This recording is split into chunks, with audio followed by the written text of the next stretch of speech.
या पसीना सहरिया में भैया कौड़ी के भाव में बिकाइल बा। चल उड़ चल सुगना गौआ के ओर जहाँ माटी में सोना हेराइल बा। घर अगनैया के सपना सजा के मशीनियों से ज्यादा दहिया खटवनी। हाय रे कर्म यही पेटवा के कारण कब वाचमैनी का ड्यूटी निभवली। भीड़ में वही से भुला गईला जैसे भीड़ में वही से भुला गईला जैसे बोरा के सरसों छिटाइल बा। चल उड़ चल सुगना गौआ के ओर जहाँ माटी में सोना हेराइल बा।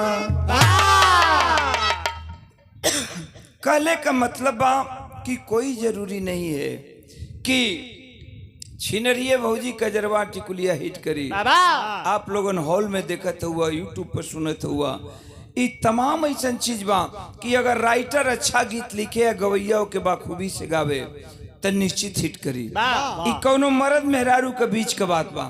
मेहरारू अपना मर्द के कहते का कहले बे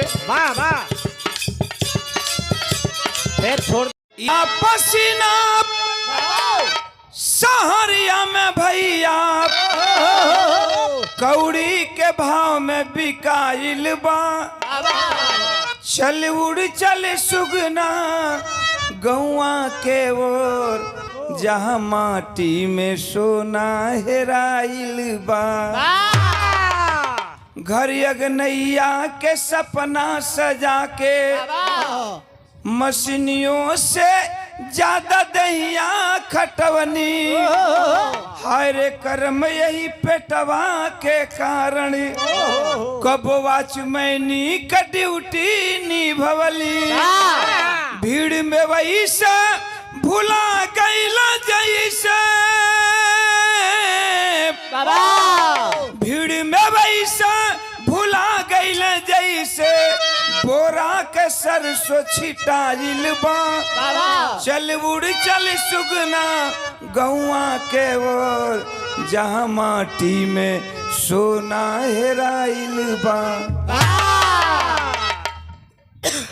कहले का मतलब बा कि कोई जरूरी नहीं है कि छिनरिये भौजी कजरवा टिकुलिया हिट करी। आप लोगन हॉल में देखत हुआ, यूट्यूब पर सुनत हुआ, ये तमाम ऐसा चीज बा कि अगर राइटर अच्छा गीत लिखे या गवैया के बाखूबी से गावे तो निश्चित हिट करी। ई कौनो मर्द मेहरारू के बीच का बात बा।